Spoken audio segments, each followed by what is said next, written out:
Punjabi national वेख रहे सारे दर्शकों को प्यार भरी सत श्री अकाल, आदाब ते नमस्कार। कैनेडा फैडरल सरकार ने पिछले दिनों इमीग्रेशन को लैके काफ़ी चेंजिस कीतियां ने। उहदे ते गलबात करन वास्ते असीं एक बारी फिर अज सतनाम पन्नू जी नूं अपने स्टूडियो च दावत दी है। आओ उन्हां दा स्वागत करते हैं। पन्नू साहब सत श्री अकाल जी। सत श्री अकाल ढिल्लों साहब जी आए हो जी। Thank you sir. ਅਸੀਂ ਜਦੋਂ ਵੀ ਇਮੀਗ੍ਰੇਸ਼ਨ ਨੂੰ ਲੈ ਕੇ ਕੋਈ ਵੀ ਚੇਂਜਸ ਆਉਂਦੀਆਂ ਨੇ ਤੇ ਤੁਹਾਨੂੰ ਰਿਕੁਐਸਟ ਕਰੀਦੀ ਹੈ ਆਓ ਸਾਨੂੰ ਦੱਸੋ ਵੀ ਫੈਡਰਲ ਸਰਕਾਰ ਨੇ ਕੀ ਚੇਂਜਸ ਲਿਆਂਦੀਆਂ ਨੇ। ਤੇ ਹੁਣ ਪਨੂ ਸਾਹਿਬ ਜਿਹੜੀ ਚੇਂਜਸ ਆਈਆਂ ਨੇ ਪਿਛਲੇ ਦਿਨਾਂ ਦੇ ਵਿੱਚ ਕਿਹੜੀਆਂ ਮੇਜਰ ਜਿਹੜੀਆਂ ਸੈਗਮੈਂਟਸ ਨੇ ਉਹਦੇ ਚ ਚੇਂਜਸ ਲਿਆਏ ਆ ਉਹਦੇ ਬਾਰੇ ਚਾਨਣਾ ਪਾਓ ਜੀ। ਢਿੱਲੋਂ ਸਾਹਿਬ, ਇਮੀਗ੍ਰੇਸ਼ਨ ਡਿਪਾਰਟਮੈਂਟ ਵੱਲੋਂ ਕੋਵਿਡ-19 ਦੇ ਜਿੰਨੀਆਂ ਵੀ ਇਸ਼ੂ ਜਾਂ ਸਮੱਸਿਆਵਾਂ ਆ ਰਹੀਆਂ ਨੇ ਉਹਦੇ ਨਾਲ ਇੰਟਰਨੈਸ਼ਨਲ ਲੈਵਲ ਤੇ ਅਤੇ ਕੈਨੇਡੀਅਨ ਲੈਵਲ ਤੇ ਪਬਲਿਕ ਲਾਈਫ ਅਫੈਕਟ ਹੋਈ ਆ ਜੀ। ਪਰ at the same time Canadian economy ਨੂੰ ਕੰਟੀਨਿਊ ਰੱਖਣ ਵਾਸਤੇ, ਕੈਨੇਡੀਅਨ ਵਰਕਫੋਰਸ ਨੂੰ ਪੂਰਾ ਕਰਨ ਵਾਸਤੇ ਇਮੀਗ੍ਰੇਸ਼ਨ ਡਿਪਾਰਟਮੈਂਟ ਵੱਲੋਂ ਕਈ ਚੇਂਜਸ ਕੀਤੀਆਂ ਗਈਆਂ ਨੇ ਰੀਸੈਂਟਲੀ। ਠੀਕ ਹੈ ਜੀ। ਜਿਹਦੇ ਵਿੱਚ ਸਟੂਡੈਂਟਸ ਵਾਸਤੇ ਟੈਂਪਰੇਰੀ ਸਟੇਟਸ, ਜਿਹਦੇ ਵਿੱਚ ਵਿਜ਼ਟਰ ਵੀਜ਼ਾਸ ਵੀ ਆਉਂਦੇ ਨੇ। ਅੱਛਾ ਜੀ। ਅਤੇ ਪਰਮਾਨੈਂਟ ਇਮੀਗ੍ਰੇਸ਼ਨ ਦੀ ਜੋ ਕੈਟੇਗਰੀ ਆ, ਇਹਨਾਂ ਸਾਰੀਆਂ ਤਿੰਨਾਂ ਕੈਟੇਗਰੀ ਦੇ ਵਿੱਚ ਕੁਝ ਰੀਸੈਂਟਲੀ ਚੇਂਜਸ ਕੀਤੀਆਂ ਗਈਆਂ ਨੇ ਕੈਨੇਡਾ ਦੇ ਇਮੀਗ੍ਰੇਸ਼ਨ ਮਿਨਿਸਟਰ ਦੁਆਰਾ, ਜਿਹਨੂੰ ਕਿ ਪਬਲਿਕ ਪਾਲਿਸੀ ਦੇ ਵਿੱਚ ਚੇਂਜਸ ਕਿਹਾ ਜਾਂਦਾ ਹੈ। ਠੀਕ ਹੈ ਜੀ। ਸੋ ਮੈਂ ਇੱਕ ਵਾਰੀ ਆਪਣੇ ਵਿਊਅਰਸ ਨੂੰ ਦੱਸ ਦਵਾਂ ਜੀ ਕਿ 1971 ਦੇ ਵਿੱਚ 6.5 ਵਰਕਿੰਗ ਹੈਂਡ ਸੀਗੇ ਬਿਹਾਈਂਡ ਐਵਰੀ ਸੀਨੀਅਰ। ਤੇ ਕਰੰਟ ਜੀ ਆਪਾਂ ਹੁਣ ਦੀ ਗੱਲ ਕਰੀਏ 2020 ਜਾਂ 2021 ਦੀ, ਤਾਂ 3 ਕੈਨੇਡੀਅਨ ਵਰਕਰਸ ਨੇ ਬਿਹਾਈਂਡ ਐਵਰੀ ਸੀਨੀਅਰ ਕੈਨੇਡੀਅਨ। ਤੇ ਇਹ ਹਾਲਤ ਜਿਹੜੀ ਹੈ 2035 ਦੇ ਵਿੱਚ ਤਕਰੀਬਨ 2 ਬੰਦਿਆਂ ਤੇ ਚਲੇ ਜਾਣੀ ਹੈ। ਸੋ ਪੋਜੀਸ਼ਨ ਜਿਹੜੀ ਹੈ ਟਾਈਟ ਹੋ ਜਾਣੀ ਹੈ। ਤੇ ਉਸ ਚੀਜ਼ ਨੂੰ ਮੱਦੇਨਜ਼ਰ ਰੱਖ ਕੇ ਤੁਹਾਨੂੰ ਲੱਗਦਾ ਹੈ ਕਿ ਚੇਂਜਸ ਲਿਆਂਦੀਆਂ ਜਾ ਰਹੀਆਂ ਜੀ? ਉਹਨਾਂ ਵਿੱਚੋਂ ਇਹ ਵੀ ਇੱਕ ਕਾਰਨ ਹੈਗਾ, ਪਰ ਐਟ ਦਾ ਸੇਮ ਟਾਈਮ ਜਿਹੜੀ ਕੈਨੇਡੀਅਨ ਇਕਨੋਮੀ ਆ ਇਹ ਤਾਂ ਹੈ ਇਮੀਗ੍ਰੈਂਟਸ ਦੇ ਬੇਸਡ ਹੈਗੀ ਆ। ਸੋ ਕੈਨੇਡੀਅਨ ਵਰਕਫੋਰਸ ਦੇ ਵਿੱਚ ਜੇ ਚੇਂਜਸ ਨਹੀਂ ਲਿਆਂਦੀਆਂ ਜਾਂਦੀਆਂ, ਜਿਹੜੀ ਇੱਥੇ ਰਿਟਾਇਰਿੰਗ ਜਿਹੜੇ ਕਿ ਸੀਨੀਅਰਸ ਦੀ ਗਿਣਤੀ ਵੱਧ ਰਹੀ ਆ ਵਰਕਫੋਰਸ ਦੇ ਵਿੱਚੋਂ, ਜਿਹੜੇ ਰਿਟਾਇਰ ਹੋ ਰਹੇ ਲੋਕੀ, ਜੇ ਉਹਨਾਂ ਨੂੰ ਫਿਲ ਇਨ ਨਹੀਂ ਕੀਤਾ ਜਾਂਦਾ ਤਾਂ ਕੈਨੇਡੀਅਨ ਇਕਨੋਮੀ ਨੂੰ ਕੰਟੀਨਿਊ ਰੱਖਣਾ ਟਫ ਹੋ ਜਾਏਗਾ। ਸੋ ਇਹਨਾਂ ਸਾਰੀਆਂ ਚੀਜ਼ਾਂ ਨੂੰ ਮੁੱਖ ਰੱਖਦਿਆਂ ਹੋਇਆਂ ਇਹ ਕੁਝ ਚੇਂਜਸ ਜਿਹੜੀਆਂ ਨੇ ਆਨਗੋਇੰਗ ਬੇਸਿਸ ਤੇ ਇਮੀਗ੍ਰੇਸ਼ਨ ਡਿਪਾਰਟਮੈਂਟ ਦੁਆਰਾ ਕੀਤੀਆਂ ਜਾਂਦੀਆਂ ਨੇ। ਤੇ ਜਿਹੜੀ ਤੁਸੀਂ ਹੁਣ ਦੱਸਿਆ ਸੀਗਾ ਜੀ ਕਿ ਜਿਹੜੇ ਸਟੂਡੈਂਟਸ ਨੂੰ ਲੈ ਕੇ ਜਿਹੜੀਆਂ ਚੇਂਜਸ ਲਿਆਂਦੀਆਂ ਨੇ ਉਹ ਕੀ ਹੈ ਤੇ ਕਿਹਨਾਂ ਤੇ ਉਹਨਾਂ ਦਾ ਅਸਰ ਪਏਗਾ ਜੀ? ਸੋ ਇੰਟਰਨੈਸ਼ਨਲ ਸਟੂਡੈਂਟਸ ਵਾਸਤੇ ਜਿਹੜੀਆਂ ਰੀਸੈਂਟਲੀ ਚੇਂਜਸ ਕੀਤੀਆਂ ਗਈਆਂ ਨੇ, ਇਹਨਾਂ ਨੂੰ ਅਸੀਂ 2 ਕੈਟੇਗਰੀ ਦੇ ਵਿੱਚ ਵੰਡ ਸਕਦੇ ਹਾਂ ਜੀ। ਇੱਕ ਤਾਂ ਉਹ ਜਿਹੜੇ ਕਿ ਸਟਿਲ ਸਟੱਡੀ ਕਰ ਰਹੇ ਨੇ ਅਤੇ ਸਟੱਡੀ ਕੰਪਲੀਟ ਕਰਨ ਤੋਂ ਬਾਅਦ ਪੋਸਟ ਗ੍ਰੈਜੂਏਟ ਵਰਕ ਪਰਮਿਟ ਵਾਸਤੇ ਅਪਲਾਈ ਕਰਨਾ ਹੈ ਜੀ।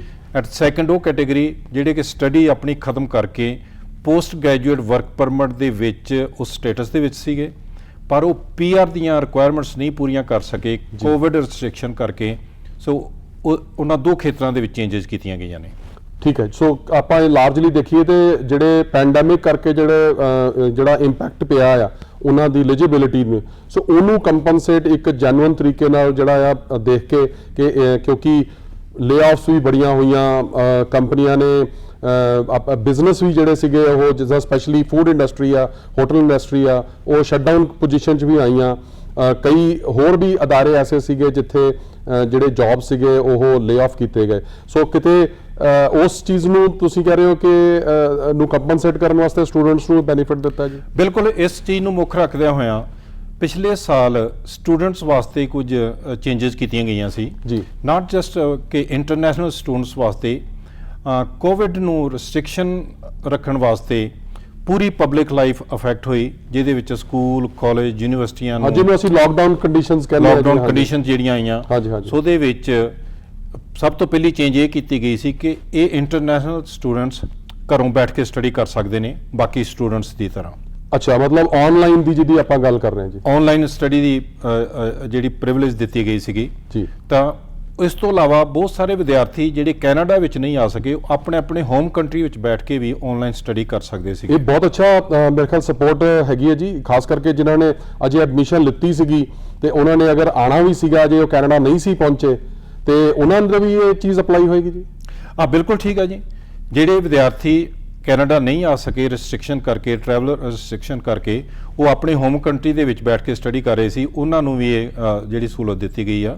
ਸੋ ਇਸ ਵਿੱਚ ਚੇਂਜ ਇਹ ਕੀਤੀ ਗਈ ਸੀ ਪਹਿਲਾਂ ਕਿ ਅਪ ਟੂ 50% ਆਫ ਕੋਰਸ ਜਿਹੜਾ ਆਨਲਾਈਨ ਕਰ ਸਕਦੇ ਹੋ। ਅੱਛਾ ਜੀ। ਪੋਸਟ ਗ੍ਰੈਜੂਏਟ ਵਰਕ ਪਰਮਿਟ ਵਾਸਤੇ ਕਿ 50% ਆਨਲਾਈਨ ਹੋਵੇ, 50% ਇਨ ਕਲਾਸ ਹੋਵੇ।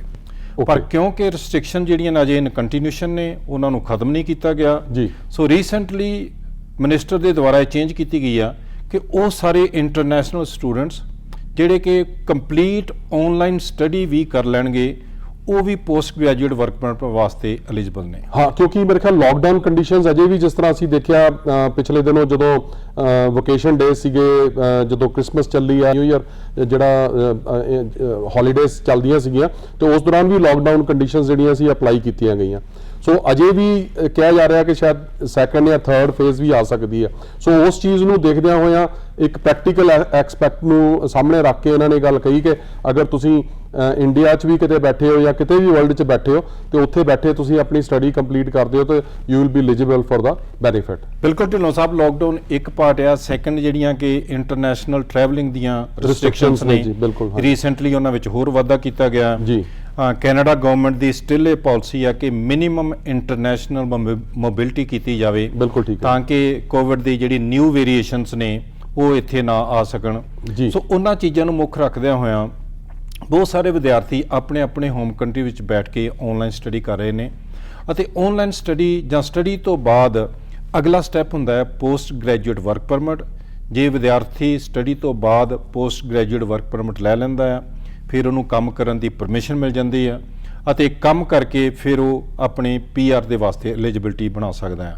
ਸੋ ਉਹਨਾਂ ਸਾਰੇ ਵਿਦਿਆਰਥੀਆਂ ਨੂੰ ਬੜੀ ਵੱਡੀ ਇੱਕ ਮੈਂ ਕਹਾਂਗਾ ਕਿ ਤੋਹਫਾ ਦਿੱਤਾ ਗਿਆ ਹੈ ਕਿ ਸਾਰੀ ਦੀ ਸਾਰੀ ਆਨਲਾਈਨ ਸਟੱਡੀ ਕਰਨ ਤੋਂ ਬਾਅਦ ਤੁਸੀਂ ਪੋਸਟ ਗ੍ਰੈਜੂਏਟ ਵਰਕ ਪਰਮਿਟ ਨੂੰ ਅਪਲਾਈ ਕਰ ਸਕਦੇ ਹੋ, ਬੇਸ਼ਰਤ ਕਿ ਬਾਕੀ ਸਾਰੀਆਂ ਜਿਹੜੀਆਂ ਕੰਡੀਸ਼ਨਸ ਨੇ ਵਰਕ ਪਰਮਿਟ ਦੀਆਂ ਉਹ ਪੂਰੀਆਂ ਕਰਦੇ ਹੋ। ਹਾਂਜੀ, ਆਪਾਂ ਆਪਣੀ ਗੱਲਬਾਤ ਪੰਨੂ ਸਾਹਿਬ ਜਾਰੀ ਰਹੇਗੀ, ਤੇ ਆਪਾਂ ਮਿਲਦੇ ਹਾਂ ਜੀ ਇੱਕ ਛੋਟੀ ਜੀ ਕਮਰਸ਼ੀਅਲ ਬ੍ਰੇਕ ਤੋਂ ਬਾਅਦ। ਸਵਾਗਤ ਹੈ ਜੀ ਇੱਕ ਵਾਰ ਫੇਰ ਸਾਡੇ ਪ੍ਰੋਗਰਾਮ ਦੇ ਵਿੱਚ। ਇਹਦੇ 'ਚ ਸਾਡੀ ਗੱਲਬਾਤ ਸਤਨਾਮ ਪੰਨੂ ਜੀ ਨਾਲ ਚੱਲ ਰਹੀ ਹੈ। ਇਹ ICCRC ਸਰਟੀਫਾਈਡ ਕੰਸਲਟੈਂਟ ਨੇ ਔਰ ਇੱਕ ਸਕਸੈਸਫੁਲ ਪ੍ਰੈਕਟਿਸ ਰਨ ਕਰ ਰਹੇ ਨੇ ਕੈਲਗਰੀ ਦੇ ਵਿੱਚ। ਤੇ ਪੰਨੂ ਸਾਹਿਬ, ਬ੍ਰੇਕ ਤੇ ਜਾਣ ਤੋਂ ਪਹਿਲਾਂ ਆਪਾਂ ਸਟੂਡੈਂਟਸ ਨੂੰ ਦਿੱਤੇ ਜਾ ਰਹੇ ਇਮੀਗ੍ਰੇਸ਼ਨ ਦੇ ਵਿੱਚ ਤੇ ਉਹਨਾਂ ਦੀ ਸਟੱਡੀ ਨੂੰ ਲੈ ਕੇ ਜਿਹੜਾ ਸਪੋਰਟ ਦੀ ਚੇਂਜਸ ਲਿਆਂਦੀਆਂ ਨੇ ਫੈਡਰਲ ਸਰਕਾਰ ਨੇ, ਉਹਦੀ ਗੱਲਬਾਤ ਕਰ ਰਹੇ ਸੀਗੇ। ਹੋਰ ਇਹਦੇ ਵਿੱਚ ਕੀ ਚੇਂਜਸ ਲਿਆਂਦੇ ਨੇ ਜੀ ਸਰਕਾਰ ਵੱਲੋਂ? ਇਸ ਤੋਂ ਇਲਾਵਾ ਇੱਕ ਹੋਰ ਬੜੀ ਹੀ ਮਹੱਤਵਪੂਰਨ ਚੇਂਜ ਕੀਤੀ ਗਈ ਆ ਇੰਟਰਨੈਸ਼ਨਲ ਸਟੂਡੈਂਟਸ ਵਾਸਤੇ, ਕਿ ਉਹ ਸਾਰੇ ਸਟੂਡੈਂਟਸ ਜਿਹੜੇ ਪੋਸਟ ਗ੍ਰੈਜੂਏਟ ਵਰਕ ਪਰਮਿਟ ਤੇ ਸੀ ਪਿਛਲੇ ਦਿਨਾਂ ਦੇ ਵਿੱਚ, ਅਤੇ ਪੋਸਟ ਗ੍ਰੈਜੂਏਟ ਵਰਕ ਪਰਮਿਟ ਕਿਸੇ ਕਾਰਨ ਐਕਸਪਾਇਰ ਹੋ ਗਿਆ ਜਾਂ ਹੋਣ ਜਾ ਰਿਹਾ, ਅਤੇ ਉਹ PR ਲਈ ਅਜੇ ਐਲੀਜੀਬਲ ਨਹੀਂ ਬਣੇ, ਉਹਨਾਂ ਨੂੰ ਬੜੀ ਵੱਡੀ ਰਾਹਤ ਦਿੱਤੀ ਗਈ ਆ ਕਿ ਉਹ ਆਪਣਾ post graduate work permit extend ਕਰਵਾ ਸਕਦੇ ਨੇ। ਅੱਛਾ ਜੀ। ਸੋ ਤੁਹਾਡੇ ਮੁਤਾਬਕ ਇਹ ਪਹਿਲਾਂ ਨਹੀਂ ਸੀ ਦਿੱਤਾ ਜਾਂਦਾ ਇਸ ਤਰੀਕੇ ਦਾ ਬੈਨੀਫਿਟ ਜਿਹੜਾ ਕੋਈ ਵੀ ਹੈ ਜੀ? ਨਹੀਂ, ਪਹਿਲਾਂ ਨਹੀਂ ਸੀ। ਪੋਸਟ ਗ੍ਰੈਜੂਏਟ ਵਰਕ ਪਰਮਿਟ ਇੱਕ ਅਜਿਹੀ ਕੈਟੇਗਰੀ ਆ ਜਿਹੜਾ ਲਾਈਫ ਦੇ ਵਿੱਚ ਇੱਕ ਹੀ ਵਾਰ ਮਿਲਦੀ ਸੀ ਇੰਡੀਵਿਜੂਅਲ ਨੂੰ। ਭਾਵ ਕਿ ਤੁਸੀਂ ਪੋਸਟ ਗ੍ਰੈਜੂਏਟ ਵਰਕ ਪਰਮਿਟ ਸਿਰਫ ਲਾਈਫ ਦੇ ਵਿੱਚ ਇੱਕ ਵਾਰੀ ਅਪਲਾਈ ਕਰ ਸਕਦੇ ਹੋ। ਇਨ ਅਦਰ ਵਰਡਸ, ਤੁਸੀਂ ਕੈਨੇਡਾ ਦੇ ਵਿੱਚ ਆਏ, 2 ਸਾਲ ਦੀ ਸਟੱਡੀ ਕੀਤੀ, ਵਰਕ ਪਰਮਿਟ ਲਈ ਅਪਲਾਈ ਕੀਤਾ, ਤੁਹਾਨੂੰ ਵਰਕ ਪਰਮਿਟ ਇਸ਼ੂ ਹੋ ਗਿਆ 3 ਸਾਲ ਦਾ, 2 ਸਾਲ ਦਾ ਤੁਹਾਡੀ ਸਟੱਡੀਜ਼ ਦੇ ਮੁਤਾਬਕ। ਠੀਕ ਹੈ ਜੀ। ਉਸ ਤੋਂ ਬਾਅਦ ਤੁਸੀਂ ਐਕਸਪੀਰੀਅੰਸ ਗੇਨ ਕਰਦੇ ਹੋ ਅਤੇ ਪਰਮਾਨੈਂਟ ਰੈਜ਼ੀਡੈਂਸੀ ਵਾਸਤੇ ਅਪਲਾਈ ਕਰਦੇ ਹੋ। ਪਰ ਜੇ ਕਿਸੇ ਕਾਰਨ ਤੁਸੀਂ PR ਲਈ ਐਲੀਜੀਬਲ ਨਹੀਂ ਹੋ ਸਕੇ, ਕਿਸੇ ਵੀ ਕਾਰਨ ਤੁਹਾਨੂੰ ਜਾਣਾ ਪੈ ਗਿਆ, ਤੁਸੀਂ PR ਦੀਆਂ ਰਿਕੁਆਇਰਮੈਂਟਸ ਨਹੀਂ ਪੂਰੀਆਂ ਕਰ ਸਕੇ, ਤੁਹਾਡਾ ਪੋਸਟ ਗ੍ਰੈਜੂਏਟ ਵਰਕ ਪਰਮਿਟ ਖਤਮ ਹੋ ਗਿਆ, ਇਸ ਨੂੰ ਐਕਸਟੈਂਡ ਕਰਨ ਦੀ ਕੋਈ ਪ੍ਰਿਵਿਲੇਜ ਨਹੀਂ ਸੀ। ਜਾਂ ਦੂਸਰੇ ਸ਼ਬਦਾਂ ਦੇ ਵਿੱਚ ਤੁਸੀਂ ਦੁਬਾਰਾ ਫਿਰ ਸਟੱਡੀ ਕਰਨੀ ਚਾਹ ਰਹੇ ਹੋ ਕਿਸੇ ਕਾਰਨ, ਅਗਰ ਕੋਈ ਚਾਹਵੇ ਕਿ ਮੈਂ ਦੁਬਾਰਾ ਕਿਸੇ ਕੋਰਸ 'ਚ ਐਡਮਿਸ਼ਨ ਲੈ ਲਵਾਂ, ਵੀ ਮੇਰੀ ਫਿਰ ਉਹ ਐਲੀਜੀਬਿਲਿਟੀ ਉਸ ਗੱਲ 'ਚ ਬਣ ਜਾਏਗੀ, ਵੀ ਉਹ ਉਦੋਂ ਇਸ ਕੈਟਾਗਰੀ ਦੇ ਵਿੱਚ ਇਹ ਐਕਸਟੈਂਸ਼ਨ ਜਾਂ ਨਵੇਂ ਸਿਰਿਓਂ ਪੋਸਟ ਗ੍ਰੈਜੂਏਟ ਜਿਹੜਾ ਵਰਕ ਪਰਮਿਟ ਸੀ ਉਹ ਨਹੀਂ ਸੀ ਦਿੱਤਾ ਜਾਂਦਾ। ਬਿਲਕੁਲ ਠੀਕ। ਹਾਂਜੀ, ਜੇ ਤੁਹਾਡੀ ਮੰਨ ਲਓ ਤੁਸੀਂ ਸਟੇਟਸ ਨੂੰ ਮੇਨਟੇਨ ਕਰਨ ਵਾਸਤੇ ਦੁਬਾਰਾ ਸਟੱਡੀ ਲੈਣੀ ਆ, ਜਾਂ ਤੁਸੀਂ ਹਾਇਰ ਸਟੱਡੀ ਵਾਸਤੇ ਦੁਬਾਰਾ ਸਟੱਡੀ ਕਰਨਾ ਚਾਹੁੰਦੇ ਹੋ, ਜਾਂ ਤੁਹਾਡਾ ਜੇ ਮਾਈਂਡ ਬਦਲ ਗਿਆ ਕਿ ਨਹੀਂ ਅਜੇ PR ਲਈ ਨਹੀਂ, ਤੁਸੀਂ ਹੋਰ ਸਟੱਡੀ ਕਿਸੇ ਡਿਫਰੈਂਟ ਖੇਤਰ ਦੇ ਵਿੱਚ ਲੈਣਾ ਚਾਹੁੰਦੇ ਹੋ ਜੀ, ਯੈਸ, ਤੁਸੀਂ ਦੁਬਾਰਾ ਸਟੂਡੈਂਟ ਬਣ ਸਕਦੇ ਸੀਗੇ। ਤੁਹਾਡਾ ਪੋਸਟ ਗ੍ਰੈਜੂਏਟ ਵਰਕ ਪਰਮਿਟ ਉੱਥੇ ਖਤਮ ਹੋ ਗਿਆ, ਤੁਸੀਂ ਸਟੂਡੈਂਟ ਬਣ ਗਏ। ਹੁਣ ਦੁਬਾਰਾ ਸਟੱਡੀ ਕਰਨ ਤੋਂ ਬਾਅਦ ਤੁਸੀਂ second time post graduate work permit ਵਾਸਤੇ ਅਪਲਾਈ ਨਹੀਂ ਸੀ ਕਰ ਸਕਦੇ। ਠੀਕ ਹੈ ਜੀ। ਤੇ So, ਹੁਣ ਜਿਹੜੀ ਚੇਂਜ ਆਈ ਹੈ ਜੀ, ਉਹ ਫਿਰ ਚੇਂਜ ਆਈ ਹੈ ਕਿ ਜਿਨ੍ਹਾਂ ਦਾ ਅਜੇ ਐਕਸਪਾਇਰ ਨਹੀਂ ਸੀ ਹੋਇਆ ਉਹਨਾਂ ਨੇ ਐਕਸਟੈਂਸ਼ਨ ਦਿੱਤੀ ਹੈ ਜੀ।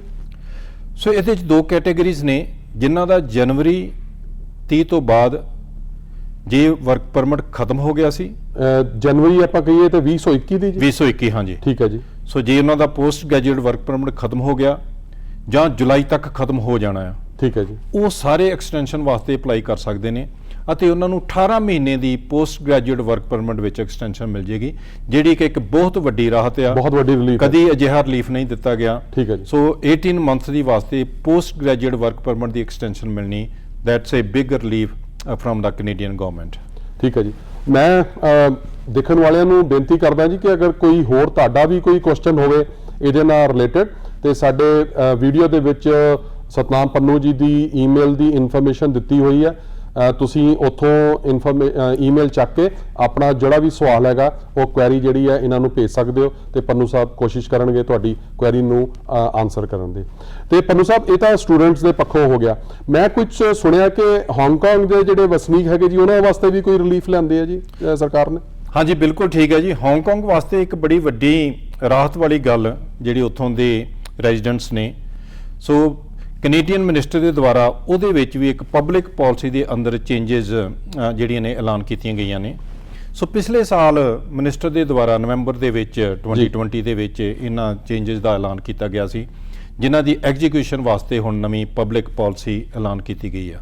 ਮੇਰੇ ਖਿਆਲ ਫੈਬਰੂਅਰੀ ਤੋਂ ਸ਼ੁਰੂ ਹੋਈ ਹੈ ਜੀ, 2021 ਤੋਂ ਜੀ? ਇਹ ਇਸੇ ਸਾਲ ਫੈਬਰੂਅਰੀ 2021 ਤੋਂ ਸ਼ੁਰੂ ਹੋਈ ਹੈ ਜੀ। ਠੀਕ ਹੈ ਜੀ। ਸੋ ਉਹਦੇ ਵਿੱਚ ਦੋ ਤਰ੍ਹਾਂ ਦੇ ਪਾਥਵੇ ਅਨਾਉਂਸ ਕੀਤੇ ਗਏ ਨੇ, ਇੱਕ ਵਰਕ ਪਰਮਿਟ ਵਾਸਤੇ, ਸੈਕੰਡ ਪਰਮਨੈਂਟ ਰੈਜ਼ੀਡੈਂਸ ਵਾਸਤੇ। ਠੀਕ ਹੈ ਜੀ।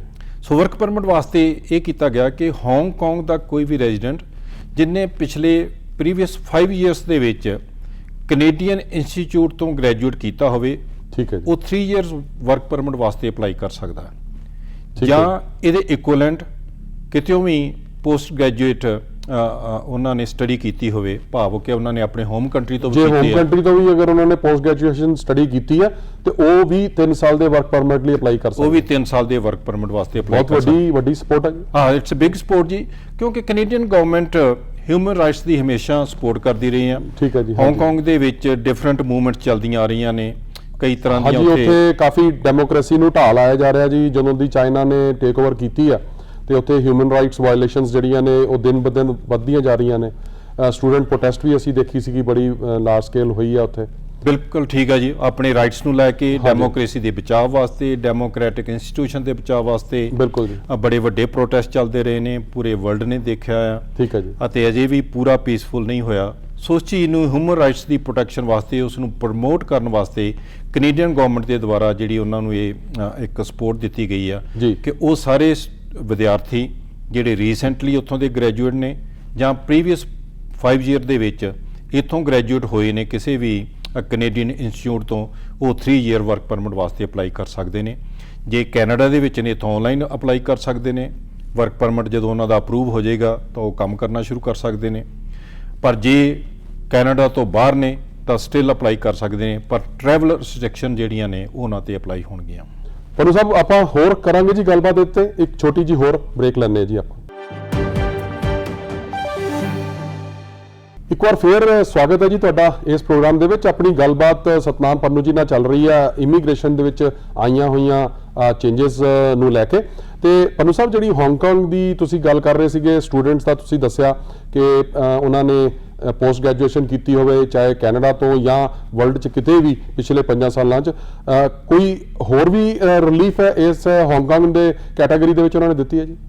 ਸੋ ਇੱਕ ਤੇ ਵਰਕ ਪਰਮਿਟ ਵਾਲੀ ਰਿਲੀਫ, ਜਸਟ ਹੋਰ ਵੀ ਹੈਗੀ। ਸੈਕੰਡ, ਉਹਨਾਂ ਨੂੰ ਪਰਮਾਨੈਂਟ ਰੈਜ਼ੀਡੈਂਸੀ ਦੇ ਵਿੱਚ ਲਿਆਉਣ ਲਈ, ਠੀਕ ਹੈ ਜੀ, ਉਹਦੇ ਲਈ ਵੀ ਪਾਥਵੇ ਜਿਹੜਾ ਅਨਾਉਂਸ ਕੀਤਾ ਹੈ, ਉਹ ਮਿਨਿਸਟਰ ਦੇ ਦੁਆਰਾ ਅਨਾਉਂਸਮੈਂਟ ਕਰ ਦਿੱਤੀ ਗਈ ਹੈ ਜੀ। ਉਹਦੀਆਂ ਡੀਟੇਲਸ ਜਿਹੜੀਆਂ ਨੇ ਆਉਣ ਵਾਲੇ ਟਾਈਮ ਦੇ ਵਿੱਚ ਹੋਣਗੀਆਂ।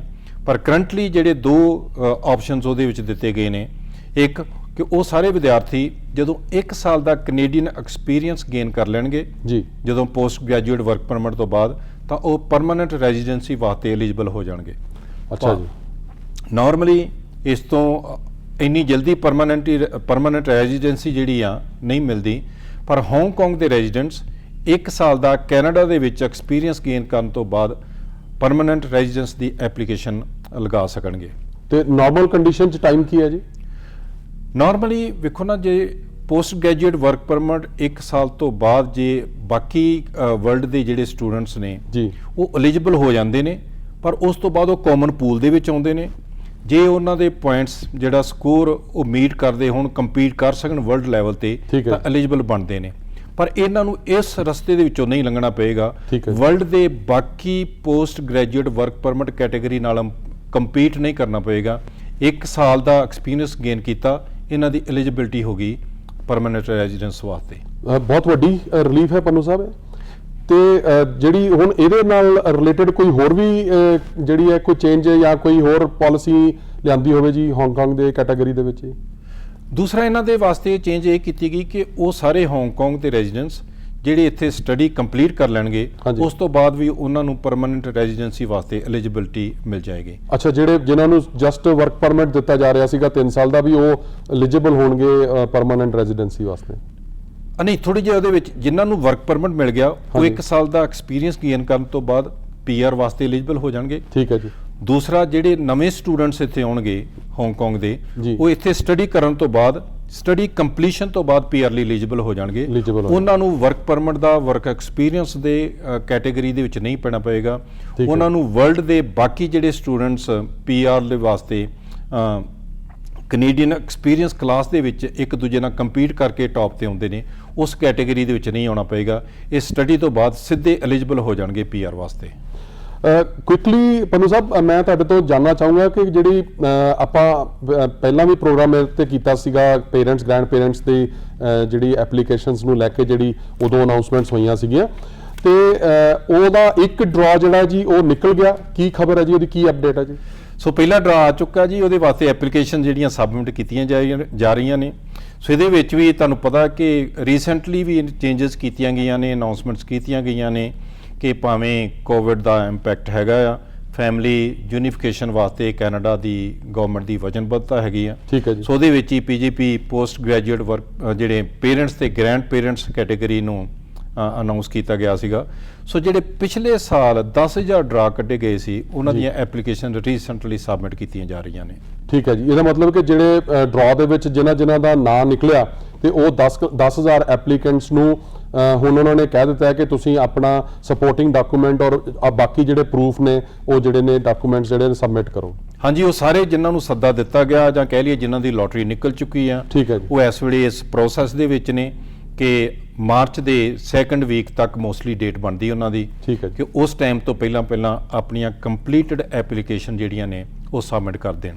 ਠੀਕ ਹੈ ਜੀ। ਤੇ ਇਹਦੇ ਚ ਹੁਣ ਜਿਹੜਾ ਉਹਨਾਂ ਨੇ ਅਨਾਉਂਸਮੈਂਟ ਕੀਤੀ ਸੀਗੀ ਕਿ ਦੂਜਾ ਜਿਹੜਾ ਡਰਾ ਹੈਗਾ ਉਹ ਫਿਰ ਹੁਣ ਨਾਲ ਹੁਣ ਚੱਲ ਪਿਆ ਕਿ ਉਹ ਵੀ ਅਨਾਉਂਸ ਕਰਨਗੇ ਜੀ? ਨਹੀਂ, ਉਹ ਅਜੇ ਨਹੀਂ ਚੱਲਿਆ। ਉਹਦੀ ਹੋਪ ਆ ਕਿ ਮਾਰਚ ਦੇ ਮਿਡ ਦੇ ਵਿੱਚ ਮੋਸਟ ਲਾਈਕਲੀ ਅਨਾਉਂਸਮੈਂਟ ਕਰ ਦਿੱਤੀ ਜਾਏਗੀ। ਸੋ ਇਸ ਸਾਲ 30,000 ਨਵੀਆਂ ਐਪਲੀਕੇਸ਼ਨ ਜਿਹੜੀਆਂ ਨੇ ਉਹ ਇਸ ਕੈਟਾਗਰੀ ਦੇ ਵਿੱਚ ਉਹਨਾਂ ਨੂੰ ਸੱਦਾ ਦਿੱਤਾ ਜਾਏਗਾ। ਅਗੇਨ ਦੁਬਾਰਾ ਉਹੀ ਲੋਟਰੀ ਸਿਸਟਮ ਹੋਏਗਾ ਜੀ। ਪਹਿਲਾਂ ਅਪਲਾਈ ਕੀਤਾ ਜਾਏਗਾ। ਸੋ ਜਿਨ੍ਹਾਂ ਨੂੰ ਇਨਵੀਟੇਸ਼ਨ ਆ ਜਾਏਗਾ, ਜਿਨ੍ਹਾਂ ਦੀ ਲੋਟਰੀ ਨਿਕਲ ਗਈ, ਇਸ ਵਾਰੀ 30,000 ਐਪਲੀਕੇਸ਼ਨਸ ਨੇ, ਚਾਂਸਸ ਜ਼ਿਆਦਾ ਨੇ। ਸੋ ਉਹਦੇ ਵਾਸਤੇ ਤਿਆਰ ਰਹਿਣ, ਆਪਣੀ ਇਨਕਮ ਐਲੀਜੀਬਿਲਟੀ ਜੋ ਰਿਕੁਆਇਰਮੈਂਟਸ ਨੇ 3 ਸਾਲਾਂ ਦੀਆਂ ਉਹ ਪੂਰੀਆਂ ਕਰਦੇ ਹੋਣ ਤਾਂ ਲੋਟਰੀ ਦੇ ਵਿੱਚ ਆਪਣਾ ਨਾਮ ਸਬਮਿਟ ਕਰ ਸਕਦੇ ਨੇ। ਹੋ ਸਕਦਾ ਮੋਸਟ ਲਾਈਕਲੀ ਉਹਨਾਂ ਦੀ ਲੋਟਰੀ ਨਿਕਲ ਆਵੇ ਤਾਂ ਆਪਣੇ ਪੇਰੈਂਟਸ ਜਾਂ ਗ੍ਰੈਂਡ ਪੇਰੈਂਟਸ ਤੇ ਜਿਹੜੇ ਡਿਪੈਂਡੈਂਟਸ ਨੇ ਉਹਨਾਂ ਨੂੰ ਫਿਰ ਅਪਲਾਈ ਕਰਕੇ ਪਰਮਾਨੈਂਟਲੀ ਇੱਥੇ ਇਮੀਗ੍ਰੇਟ ਕਰ ਸਕਣਗੇ। ਮੈਂ ਆਪਣੇ ਵਿਊਜ਼ ਨੂੰ ਦੱਸਦਾ ਜੀ ਕਿ ਅੱਜ ਦਾ ਜਿਹੜਾ ਪ੍ਰੋਗਰਾਮ ਹੈਗਾ ਜੀ, ਉਹਦੇ ਵਿੱਚ ਪੰਨੂ ਸਾਹਿਬ ਨੇ ਸਾਨੂੰ ਦੱਸਿਆ ਕਿ ਇੱਕ ਤਾਂ ਹਾਂਗਕਾਂਗ ਦੇ ਜਿਹੜੇ ਵਸਨੀਕ ਹੈਗੇ ਨੇ ਉਹਨਾਂ ਦੇ ਵਾਸਤੇ ਕੀ ਚੇਂਜਸ ਲੈ ਕੇ ਆਈ ਹੈ ਸਰਕਾਰ, ਔਰ ਜਿਹੜੀ ਪੇਰੈਂਟਸ ਗ੍ਰੈਂਡ ਪੇਰੈਂਟਸ ਨੂੰ ਲੈ ਕੇ ਜਿਹੜੀਆਂ ਪਿਛਲੇ ਸਾਲ ਅਨਾਉਂਸਮੈਂਟਸ ਹੋਈਆਂ ਸੀਗੀਆਂ, ਉਹਦੇ 'ਚ 10,000 ਐਪਲੀਕੈਂਟਸ ਜਿਹੜੇ ਨੇ ਉਹਨਾਂ ਨੂੰ ਈਮੇਲਸ ਜਾਂ ਉਹਨਾਂ ਨੂੰ ਕੰਟੈਕਟ ਕਰ ਲਿਆ ਗਿਆ ਆ, ਉਹਨਾਂ ਨੂੰ ਉਹਨਾਂ ਦਾ ਲੱਕੀ ਡਰਾ 'ਚ ਜਿਨ੍ਹਾਂ ਦਾ ਨਾਂ ਨਿਕਲਿਆ ਸੀਗਾ। ਪਰ any time in the month of March ਜਿਹੜੀਆਂ ਨੈਕਸਟ ਸੈਟ ਆਫ ਐਪਲੀਕੇਸ਼ਨਸ ਨੇ ਉਹਨਾਂ ਵਾਸਤੇ ਉਹਨਾਂ ਨੇ ਓਪਨ ਜਿਹੜਾ ਕਰ ਦੇਣਾ ਜੀ ਕਿ ਉਹ ਐਪਲੀਕੇਸ਼ਨਸ ਜਿਹੜੀਆਂ ਨੇ ਉਹ ਸਬਮਿਟ ਹੋਣ। ਤੇ ਜਿਸ ਤਰ੍ਹਾਂ ਲੋਟਰੀ 10,000 ਦੀ ਨਿਕਲੀ ਆ ਐਤਕੀ, ਕਿਉਂਕਿ ਨੰਬਰ ਵੱਡਾ ਆ, ਸੋ ਪੋਸੀਬਿਲਿਟੀ ਜਿਹੜੀ ਹੈ ਜੀ ਜ਼ਿਆਦਾ ਹੈ। ਸੋ ਮੈਂ ਉਮੀਦ ਕਰਦਾ ਹਾਂ ਜੀ ਕਿ ਜਿਹੜੀ ਇਨਪੁਟ ਜਾਂ ਜਿਹੜੀ ਡਿਸਕਸ਼ਨ ਅਸੀਂ ਇਸ ਪ੍ਰੋਗਰਾਮ 'ਚ ਕੀਤੀ ਆ, ਉਹ ਤੁਹਾਡੇ ਸਾਰਿਆਂ ਦੇ ਵਾਸਤੇ ਯੂਸਫੁਲ ਹੋਏਗੀ। ਫਿਰ ਮੈਂ ਇੱਕ ਵਾਰ ਰਿਪੀਟ ਕਰ ਦਵਾਂ ਜੀ ਕਿ ਅਗਰ ਕੋਈ ਵੀ ਐਸਾ ਕੁਐਸਚਨ ਹੈ ਜਿਹੜਾ ਤੁਹਾਨੂੰ ਲੱਗਦਾ ਹੈ ਕਿ ਤੁਹਾਡਾ ਅਨਆਨਸਰਡ ਗਿਆ ਆ ਤੇ ਤੁਸੀਂ ਚਾਹੁੰਦੇ ਹੋ ਉਹਦੇ ਬਾਰੇ 'ਚ ਪਤਾ ਕਰਨਾ, ਤੇ ਇਸ ਵੀਡੀਓ ਦੇ ਵਿੱਚ ਜੀ ਸਤਨਾਮ ਪੰਨੂ ਜੀ ਦੀ ਈਮੇਲ ਜਿਹੜੀ ਆ ਉਹ ਡਿਸਪਲੇ ਤੇ ਹੈਗੀ ਆ, ਤੇ ਤੁਹਾਨੂੰ ਰਿਕੁਐਸਟ ਆ ਆਪਣੇ ਈਮੇਲ ਦੇ ਉੱਤੇ ਕੁਐਸਚਨਸ ਭੇਜ ਕੇ ਆਪਣੀ ਕਲੈਰੀਫਿਕੇਸ਼ਨ ਜਿਹੜੀ ਹੈ ਜੀ ਉਹ ਜ਼ਰੂਰ ਲਓ। ਤੇ ਪੰਨੂ ਸਾਹਿਬ ਕੋਈ ਹੋਰ ਇਨਪੁਟ? ਹਾਂਜੀ, ਜਿਹੜੀਆਂ ਰੀਸੈਂਟਲੀ ਚੇਂਜਸ ਕੀਤੀਆਂ ਗਈਆਂ ਨੇ ਉਹਦੇ ਵਿੱਚ ਟੈਂਪਰੇਰੀ ਸਟੇਟਸ ਵਾਲੇ, ਖਾਸ ਕਰਕੇ ਜਿਵੇਂ ਵਿਜ਼ਟਰ ਸੀਗੇ ਜਾਂ ਪਹਿਲਾਂ ਕਿਸੇ ਹੋਰ EMPLOYER ਨਾਲ ਵਰਕ ਪਰਮਿਟ ਤੇ ਹੁੰਦੇ ਸੀਗੇ, ਉਹਨਾਂ ਨੂੰ ਕੈਨੇਡਾ ਦੇ ਵਿੱਚੋਂ ਵਰਕ ਪਰਮਿਟ ਵਾਸਤੇ, ਨਵੇਂ ਵਰਕ ਪਰਮਿਟ ਵਾਸਤੇ ਅਪਲਾਈ ਕਰਨ ਦੀ ਖੁੱਲ੍ਹ ਨਹੀਂ ਸੀ ਹੁੰਦੀ। ਉਹ ਇੱਥੋਂ ਐਪਲੀਕੇਸ਼ਨ ਤਾਂ ਸਬਮਿਟ ਕਰ ਸਕਦੇ ਸੀਗੇ, ਪਰ ਉਹ ਐਪਲੀਕੇਸ਼ਨ ਉਹਨਾਂ ਦੀ ਹੋਮ ਕੰਟਰੀ ਵਿੱਚੋਂ ਸਮਝੀ ਜਾਂਦੀ ਸੀ। ਠੀਕ ਹੈ ਜੀ, ਜੇ ਇੰਟਰਵਿਊ ਦੀ ਲੋੜ ਜਾਣਾ ਪੈਂਦਾ ਸੀ ਸ਼ਾਇਦ। ਹਾਂ, ਜੇ ਇੰਟਰਵਿਊ ਦੀ ਲੋੜ ਪੈਂਦੀ ਆ ਜਾਂ ਕਿਸੇ ਹੋਰ ਤਰ੍ਹਾਂ ਦੀ ਐਲੀਜੀਬਿਲਟੀ ਦੀ ਕਈ ਵਾਰੀ ਰਿਕੁਆਇਰਮੈਂਟ ਸੀ, ਉਹਨਾਂ ਨੂੰ ਕੈਨੇਡਾ ਤੋਂ ਬਾਹਰ ਜਾਣਾ ਪੈਂਦਾ ਸੀ। ਪਰ ਹੁਣ ਜੇ EMPLOYER ਸਪੈਸੀਫਿਕ ਵਰਕ ਪਰਮਿਟ ਆ ਤਾਂ ਉਹ ਵਿਦਨ ਕੈਨੇਡਾ ਭਾਵੇਂ ਵਿਜ਼ਟਰ ਸਟੇਟਸ ਤੇ ਨੇ ਉਹ ਅਪਲਾਈ ਕਰ ਸਕਦੇ ਨੇ। ਸੋ ਟੈਂਪਰੇਰੀ ਸਟੇਟਸ ਨੂੰ ਬੜੀ ਵੱਡੀ ਖੁੱਲ੍ਹ ਦਿੱਤੀ ਗਈ ਆ। ਇੱਥੇ ਵਰਕ ਪਰਮਿਟ ਵਿੱਚ ਤਬਦੀਲ ਹੋ ਸਕਦੇ ਨੇ, ਇੱਥੇ ਪਰਮਾਨੈਂਟ ਰੈਜ਼ੀਡੈਂਸ ਵਿੱਚ ਤਬਦੀਲ ਹੋ ਸਕਦੇ ਨੇ। ਇੰਟਰਨੈਸ਼ਨਲ ਸਟੂਡੈਂਟਸ ਨੂੰ ਬੜੀ ਵੱਡੀ ਖੁੱਲ੍ਹ ਦਿੱਤੀ ਗਈ ਆ। ਪੂਰੀ ਦੀ ਪੂਰੀ ਆਨਲਾਈਨ ਸਟੱਡੀ ਕਰਨ ਤੋਂ ਬਾਅਦ ਵਰਕ ਪਰਮਿਟ ਵਾਸਤੇ ਐਲੀਜੀਬਲ ਹੋਣਗੇ। ਵਰਕ ਪਰਮਿਟ ਜੇ ਖਤਮ ਹੋ ਰਿਹਾ ਤਾਂ ਉਹਦੇ ਲਈ 18 ਮਹੀਨੇ ਦੀ ਐਕਸਟੈਂਸ਼ਨ ਮਿਲ ਸਕਦੀ ਆ। ਹਾਂਗਕਾਂਗ ਨੂੰ ਬੜੀ ਵੱਡੀ ਖੁੱਲ੍ਹ ਦਿੱਤੀ ਗਈ ਆ PR ਵਾਸਤੇ ਤੇ ਵਰਕ ਪਰਮਿਟ ਵਾਸਤੇ। ਪੇਰੈਂਟਸ, ਗ੍ਰੈਂਡ ਪੇਰੈਂਟਸ ਵਾਸਤੇ ਖੁੱਲ੍ਹ ਦਿੱਤੀ ਗਈ ਆ। ਨਵੀਆਂ 30,000 ਐਪਲੀਕੇਸ਼ਨ ਅਗਲੇ ਸਾਲ ਲਈਆਂ ਜਾਣੀਆਂ ਨੇ। ਸੋ ਇਸ ਤਰ੍ਹਾਂ ਦੇ ਬੜੇ ਕਾਫੀ ਪ੍ਰੋਗਰਾਮਸ ਨੇ। ਬਾਕੀ ਜੇ ਹੋਰ ਲੋੜ ਹੋਵੇ ਤਾਂ ਤੁਸੀਂ ਮੇਰੀ ਵੈਬਸਾਈਟ ਵਿਜ਼ਿਟ ਕਰ ਸਕਦੇ ਹੋ ਜਾਂ ਆਪਾਂ ਦੁਬਾਰਾ ਗੱਲ ਕਰ ਸਕਦੇ ਹਾਂ। ਜੀ ਪੰਨੂ ਸਾਹਿਬ, ਬਹੁਤ ਮਿਹਰਬਾਨੀ, ਸ਼ੁਕਰੀਆ ਜੀ। ਤੁਸੀਂ ਬਹੁਤ ਵਿਸਤਾਰ ਨਾਲ ਸਾਨੂੰ ਜਿਹੜੇ ਇਮੀਗ੍ਰੇਸ਼ਨ ਨਾਲ ਰਿਲੇਟਡ ਚੇਂਜਸ ਨੇ ਉਹਦੇ ਤੇ ਚਾਨਣਾ ਪਾਇਆ, ਤੇ ਜਦੋਂ ਫੇਰ ਕਦੀ ਮੌਕਾ ਲੱਗਿਆ ਜੀ ਇੱਕ ਵਾਰ ਫੇਰ ਤੁਹਾਨੂੰ ਇਨਵੀਟੇਸ਼ਨ ਦੇਵਾਂਗੇ ਜੀ। ਬਹੁਤ ਬਹੁਤ ਮਿਹਰਬਾਨੀ ਜੀ। ਥੈਂਕ ਯੂ ਜੀ, ਸਤਿ ਸ਼੍ਰੀ ਅਕਾਲ ਜੀ।